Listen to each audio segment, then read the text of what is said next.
안녕하세요. 반갑습니다. 추운 날씨에 또 우리 하나님 찬양하고 성도님들과 함께 하는 주일 예배에 오신 여러분을 환영하고 또 온라인으로 또 조인하신 여러분들도 같은 예수님의 이름으로 환영합니다. 어, 송이자매님 한 칸 우리 왼쪽으로 오시면은 두 칸 오시면은 두 분 다 볼 수 있겠다.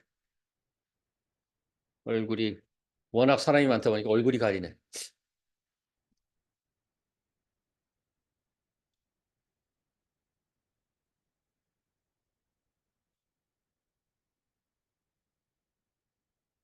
네, 요한이 기록한 예수님의 퍼블릭 미니스트리를 보고 있습니다.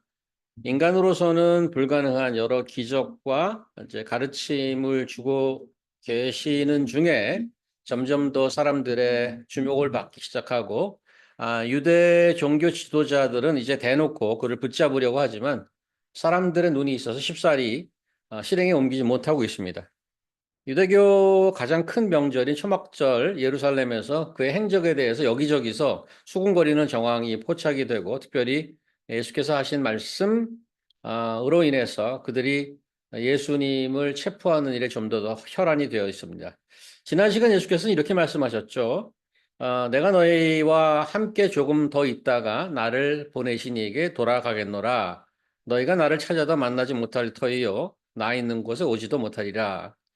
예수께서는 이처럼 자신의 정체성에 대해서 전혀 숨기지 않았습니다.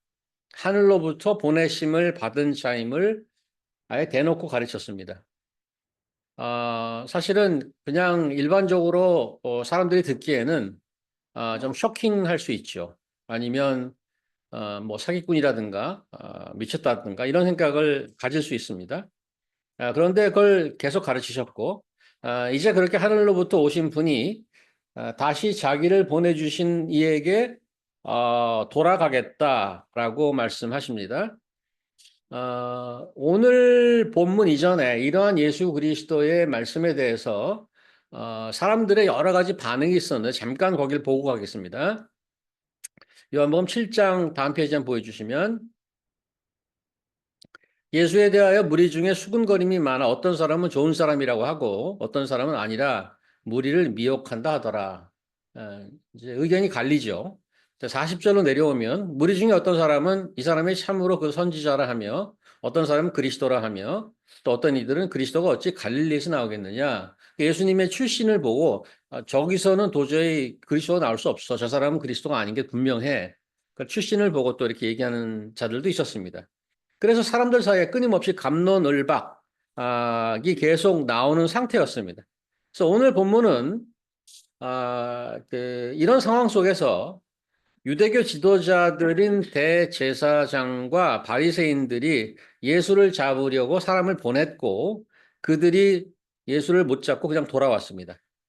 이런 것에 대해서 그 바리새인들이 어떻게 반응하는 것인가에 대한 내용이 오늘 본문인데요. 왜 그냥 돌아왔느냐라고 물었더니 46절에 이렇게 대답합니다. 아랫사람들이 대답하되 그 사람이 말하는 것처럼 말한 사람은 이때까지 없었나이다. 이들이 그 예수를 잡아오지 않은 것은 일반적으로 사람들 무리가 무서워서가 아니었습니다. 예수님에 대한 인식이 높아지면서 군중들이 몰리는 상태에서 그렇게 잘못 손을 댔다가는 폭동이 날 우려가 있는 그러한 일반적인 상황에 대한 우려가 아니었단 말이죠. 이들이 예수를 붙잡으러 갔다가 예수님이 가르치는 걸 직접 듣게 되었고 이들이 스스로 경험한 것을 보고 사람들의 반응 이런 것 때문에 그냥 온 것이 아니라 이들이 그냥 온 이유는 그 사람이 말하는 것처럼 말하는 사람은 이때까지 없었나이다. 그리고 안 잡고 그냥 돌아왔어요. 이게 이제 무슨 뜻이냐 도대체. 왜 잡아갖고 오랬는데 안 잡았느냐 그러니까 이 사람 좀 대단한 사람이던데요. 이런 수준을 훨씬 넘어서 이들이 말한 그 뉘앙스는 이 사람 this is more than human. 어떤 신적인 뭐가 있다. 그래서 감히 못 잡아왔다라는 식으로 들립니다. 어, 이 부하들의 말에 대해서 바리새인들이 또 반응하죠. 47절에 이렇게 얘기합니다. 바리새인들이 대답하되 너희도 미혹되었느냐? 이제 너희도라고 얘기했으면 너희도. 방금 전에 이제 보았던 전 페이지 한번 보여주시겠어요? 저희가 읽었던 말 중에 여기 보면은 7장 12절이죠. 어떤 사람은 아니라 무리를 미혹한다 하더라. 너희도 미혹됐느냐? 다시 오늘 거. 너희도 미혹되어 있느냐? 이렇게 얘기하잖아요. 그래서 야, 미혹되는 거, 미혹되다는 영어로 뭘로 번역된지 아십니까? 혹시? 미혹되다. deceive 표현돼. deceived. 속고 있다라고 얘기합니다. 야, 너 야, 일반 사람들이나 속는 거지. 우리 같이 이런 사람들은 안 속아. 이런 얘기하는 거예요, 지금. 아, 그러면서 48절에 이렇게 얘기합니다.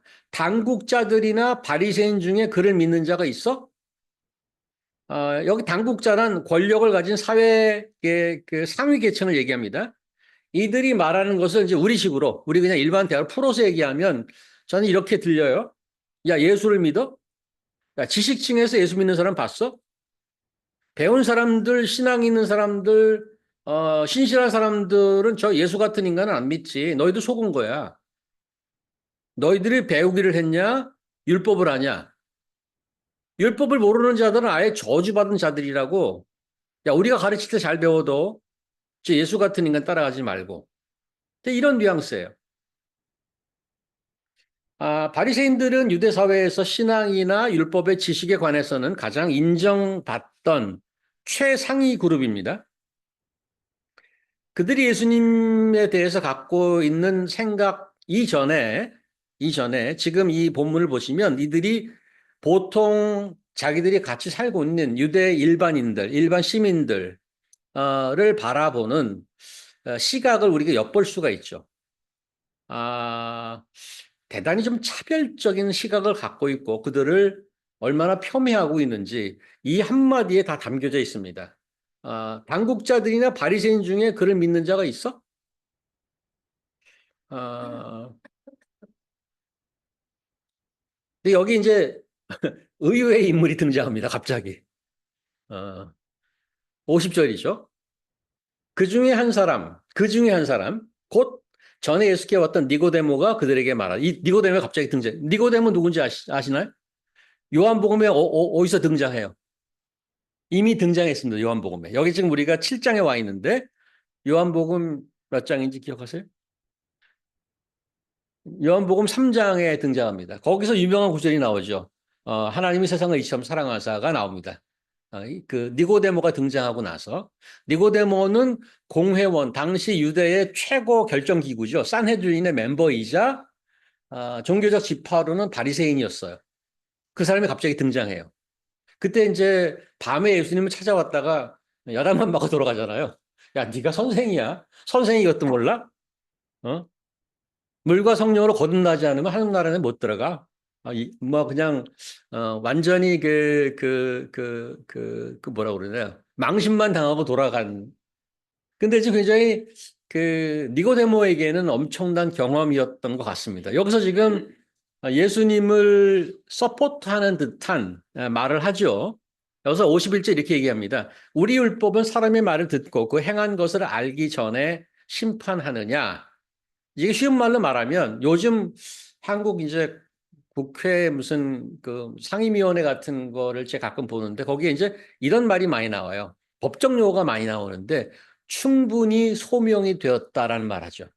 그러니까 피의자, 의심을 받는 자가 자기가 할 말을 얘기하는 거예요, 가서. 그렇게 얘기하기 전에는 어떠한 선고나 어떠한 그 구형을 내리지 않습니다. 그게 법적 용어인데 율법이 그런 얘기를 하고 있어요. 뭐 증인을 2명 세워야 된다는 말도 하고 지적당한 사람이 가서 할 말을 꼭 해야 돼요. 그런데 여기 지금 49절에 유대인 바리새인들이 이렇게 꾸짖잖아요. 야, 율법을 알지 못하는 무리는 저주를 받은 자들이야.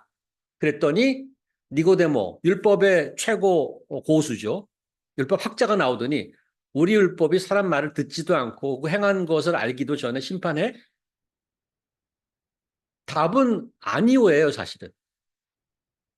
그러면서 그들이 대답하여 이르되 지지 않죠. 니고데모가 갑자기 깜짝 놀랐을지도 몰라. 보면은 그 바리새인들이 이전에는 저 무리들을 폄하하고 얘기했는데 우리는 배운 사람은 예수 안 믿어. 그랬는데 자기 무리 중에 자기 캠프에 산 사람이 나타난 거거든. 니고데모. 바리새인이자 공회원. 나타나고 그렇게 한마디 하니까 거기에 이제 주눅이 들지 않고 52절. 그들이 대답해 이르되 야 너도 갈릴리 출신이야? 찾아보라 갈릴리에서 선지자가 나지 못하느니라. 공회원이니까 뭐 서울에 살았겠죠. 여의도 근방이나 서초동이나 뭐 이렇게 살았겠죠. 예루살렘에 사는 건 분명히 자기들 멤버인데 왜 모르겠어. 어디 사는지. 근데 찌릅니다. 너도 갈릴리 출신이야? 왜 그래? 야, 갈릴리에서 어떻게 선지자가 나냐? 아, 뭐 요즘 국내의 한 정당을 보는 듯합니다. 아, 그래서 오늘 이 바리새인들이 보이고 있는 아, 반응을 좀 같이 잠깐 생각해 보려고 하는데, 오늘 제가 뭐 제목을 그렇게 썼습니다만은 편견은 좀 어떻게 더 좋은 말이 없나 모르겠어요. 표현이 좀 약한 것 같아요. 저열한 편견 이렇게 얘기하는 게 나을 건데, 편견은 안 좋은 거죠, 사실은. 편견은 부정적인 뉘앙스가 있잖아요. 근데 이제 편견이 안 좋은 거를 뛰어넘어서 굉장히 위험하다는 거죠. 안 좋을 뿐만 아니고, 나쁠 뿐만 아니고 굉장히 위험한 거예요. 아주 사악한 힘이 있어요. 편견은 어떤 특정한 집단이나 개인에 대해서 사실에 근거하지 않은 부정적인 태도나 자의적 판단. 이게 이제 그 사전적 정의인데요. 그 충분한 정보 없고 사실과 진리가 아닌 그런 선입견을 가지고 대상을 평가하는 것을 편견이라고 합니다. 근데 편견이 우리가 살아가는 모든 코너에 다 있어요. 아마 최근 몇 년 들어서 그 우리 용철 형제가 아마 이런 프레주디스 편견에 대해서 아마 개인적인 경험도 상당히 있으리라고 생각을 하는데 아, 외모, 인종, 성별, 국적, 종교, 사회적, 경제적 지위, 심지어는 자기가 사는 동네, 우리나라 같으면은 아파트 평수까지. 뭐, 이 편견이 들어가지 않은 곳이 없어요. 생각해 보면은. 아, 얼마 전에, 몇 년지 정확히 기억을 못 하는데, 흑백 영화를 하나 봤습니다. 쉰들러스 리스트. 혹시 보셨나요? 되게 길죠. 한 3시간 넘던가, 그거? 굉장히 길었어요. 저는 그걸 보면서, 물론 anti-Semitic에 관한 여러 가지 기록과 역사와 이런 것들이 있는데, 유대인들에 관한 그 편견이 얼마나 충격적이고 비극적인 역사를 남겼는지를 정말 적나라하게 보여주는 그런 영화였는데, 뭐 그중에 물론 거기 의인이 하나 나오죠. 쉰들러라는 분이 많은 이제 분들을 구하는 그런 얘기들이 미담이 들어가 있지만은 전체적으로 히틀러를 통해서 그 이전에 히틀러의 그 사상에 심지어 동조하는 크리스찬들이 독일 내에 있었다는 것. 이런 것들을 보면서 그런 것들이 그러면 과거 역사로 그냥 묻히고 넘어가느냐? 뭐 여전히 살아 있습니다. 여전히. 여전히 살아 있고 지금도 뭐 이건 무슨 뭐 다른 민족이나 뭐 이런 곳에만 있는 것도 아니에요. 지금 거의 우크라이나와 러시아의 전쟁은 거의 내전이라고 볼 수 있죠. 같은 민족끼리 내전이라고 볼 수 있지 않습니까? 아, 미국 해외로 볼 것도 없죠. 미국 역사를 보면 얼, 바로 20세기에 마틴 루터 킹 주니어가 이런 말을 합니다. 우리는 피부 색깔이 아니라 인격의 내용으로 사람을 판단해야 된다. 미국은 소위 청교도가 와서 세운 나라잖아요. 그런데 어, 미국 크리스찬 중에도 색깔 때문에, 피부 색깔 때문에 편견을 가지고 그들을 폄훼하고 노예 제도를 찬성하고 그거는 엄청난 잘못이죠. 회개하고도 뭐 어떤 회개가 충분하겠어요. 그 찬송가 지은 분 누구죠? 그분이 그 노예 트래피커였어요. 노예를 그거 하는 사람인데 나중에 회개해갖고 누구죠? 찬송가를 지었던 이름이 생각이 안 나네. 나이가 들으면 이제 거의 기억이 좀 자꾸 가물가물한데 그래서 그분이 나중에 회개하고 찬송가를 지고 그랬는데 그 사람은 크리스찬이에요. 굉장히 신실한 크리스찬인데 어, 노예 운반하는 그런 일을 했다니까요. 넬슨 만델라는 남아프리카 공화국 첫 흑인 대통령이죠. 평생을 평생을 어, 그 인종 문제로 싸웠습니다. 그분이 이런 말을 합니다. 우리는 모두 함께 태어났고 함께 살고 함께 죽는다. 하지만 불행하게도 우리는 서로를 미워하는 것을 배우고 있다. 제가 그 90년대, 80년대 중반에 호주를 갔는데 그때 이제 한국에서 교민 사회가 그때 되게 작았어요. 길에서 한국 분을 보고 굉장히 반가워했어요. 그래서 이제 보통은 한국 분들이 모일 수 있는 데가 교회였습니다. 교회 가서 예배드리고 뭐 한국식 밥 먹고 교회 가면 항상 한국 사람들 만날 수 있어서 교회가 그래도 이제 굉장히 풍성하고 좋았는데 한국에서 좀 유명한 분들을 가끔씩 모셔다가 강의하면 거기에 사람들이 꽉꽉 찼어요. 그때 제 기억으로는 김동길 교수가 한번 오셨어요.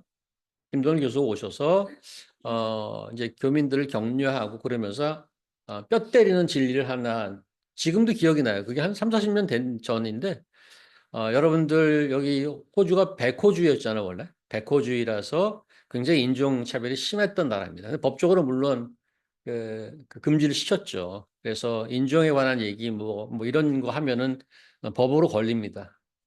그래서 아예 법적으로 멀티컬처럴리즘 다문화가 그 펄리시 중에 하나인데 그때 당시에 90년대 아마 초쯤 될 텐데 그때 그분이 강의하면서 이런 얘기를 했던 것이 기억나요. 여러분들 인종차별 때문에 많이 고생하시죠. 괜찮을 겁니다. 그런데 하면서 얘기하기를 사실은 대한민국 우리나라 사람들은 인종차별에 대한 말을 할 자격은 없습니다. 사람들이 깜짝 놀랐죠. 왜냐하면 한국인들이 인종차별이 제일 심합니다. 외국 사람들한테 전부 놈자 붙입니다. 외놈, 떼놈, 미국놈. 전부 외국 사람들은 다 놈자 붙이고 한국 사람 이렇게 붙입니다. 한국에 있는 외국 사람들 보십시오. 얼마나 차별을 받는지. 그때 이제 전부를 뜨끔했죠. 우리는 어디 와서 당하는 것 같은데 우리 안에는 그런 편견과 차별이 없는가? 아, 한국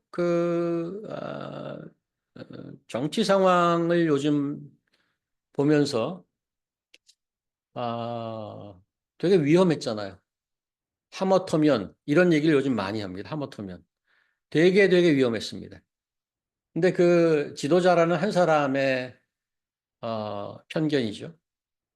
그 편견보다 더 좋은 더 센 말이 있어야 되는데 그 한 사람 때문에 그거 유튜버를 보고 거기에 세뇌가 되고 본인이 그걸 믿고 본인이 그 사람들한테 영향을 받아서 믿은 건지 자기가 믿은 거를 그거 하는 사람이 있는 건지 모르지만 온 민족을 사지로 몰아넣는 그러한 놀라운 충격적인 일을 벌이고도 저렇게 버티고 있잖아요.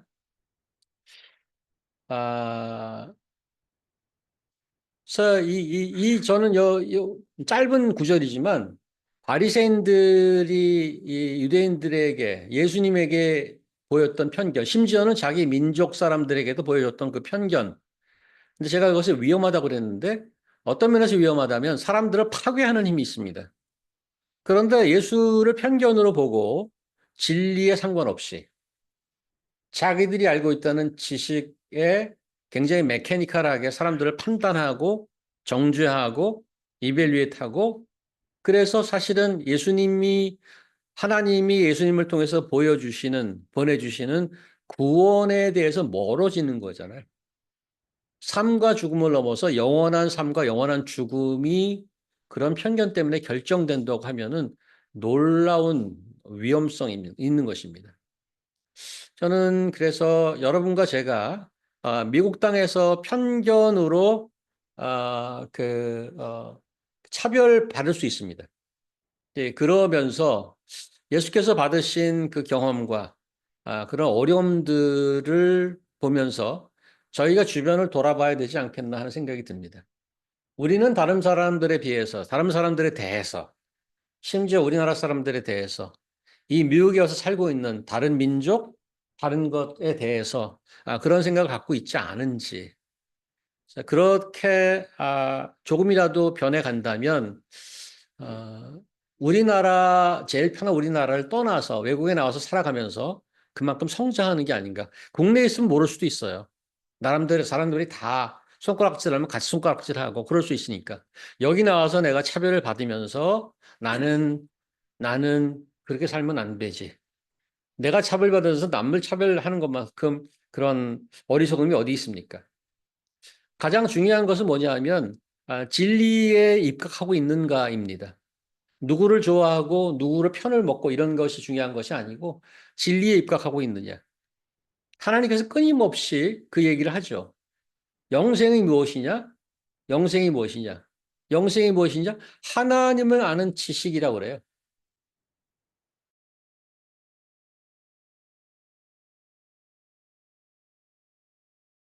하나님을 아는 것입니다. 우리는 그 진리를 아는 사람으로 살아가고 있느냐가 관건인데, 한 가지 이제 앞으로 볼 건데, 요한복음 15장에 나오는 건데, 혹시 들어가 있나요? 네, 보여주시겠어요? 자, 이거는 영철 형제가 한번 읽어주시겠어요?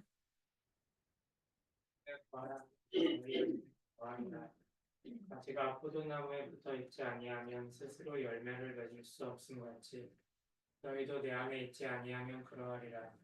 나는 포도나무요 너희는 가지라. 그가 내 안에 내가 그 안에 거하면 사람이 열매를 많이 맺나니 나를 떠나서는 너희가 아무것도 할 수 없습니다. 비유를 들었어요. 포도나무고 예수님, 우리는 가지라고 그래요. 가지가 떨어져 나가면 굉장히 독립하는 거죠. 그게 죄의 본질입니다. 어, 요, 어, 에덴 동산에부터 나온 거죠. 에덴 동산에서부터 시작된 거예요. 인류 최초부터 시작된 거예요. 하나님의 권위 안에 살아야 되는데 다 독립하겠다. 그래서 지금 현재 미국이 밸류하고 있는 것, 가치를 가장 크게 두는 것이 프리덤입니다. 장점이 물론 있습니다. 좋은 점이 물론 있습니다. 그것이 도를 지나치면은 사실 하나님을 부인하게 되는 거죠. 나의 자유가 최고입니다. privacy, my freedom이 최고입니다. 그래서 스태츄 오브 리버티도 미국의 상징이잖아요. 나한테 뭐라고 그러지 마. 그게 도가 지나치면은 하나님까지도 무시합니다. 나한테 뭐라고 그러지 마. 나는 완전 독립된 존재야. 예수님께서 이렇게 말씀하십니다. 나한테 붙어 있어라, 이게. 나한테 붙어 있어라. 이게 중요한 게 뭔가 하면 그 포도나무가 생명의 근원이라는 겁니다. 여기에 붙어 있지 않으면 떨어져 나가서 멋있는 것 같지만은 그때부터 죽음의 시, beginning of the death. 떨어져 나가면. 제가 그런 비유를 많이 드는데 마치 제가 지금 이거 충전했어요. 이게 길이 이게 많이 있으면 자꾸 걸릴까 봐. 근데 지금부터 그 배터리가 죽어가고 있어요. 일단 생명의 근원으로부터 떨어져 나가면 그때부터 타임 클리킹. 죽어가, 죽음이 가까이 오는 겁니다. 이미 죽어가고 있어요. 예수께서는 내 가지 안에 붙어 있어라.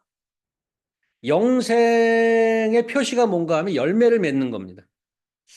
그래서 우리는 지금 이 땅에 살아가면서 앞으로 뭐 영생 죽어서 천국 가는 것도 맞습니다만은 이 땅에서부터 열매가 있는가 거기에 항상 저는 부끄러움과 이런 것들이 있는데 우리 안에 진리에 붙어 있음으로써 가시적으로 피저블하게 보이는 열매가 있는가를 봐야 될 것입니다. 그가 내 안에 내가 그 안에 거하면 사람이 열매를 맺나니 나를 떠나서는 아무것도 할 수 없습니다. You cannot do anything except from me. 그리스도 안에서 그래요? 그러면 붙어 있을게요. 그런데 열매가 있느냐?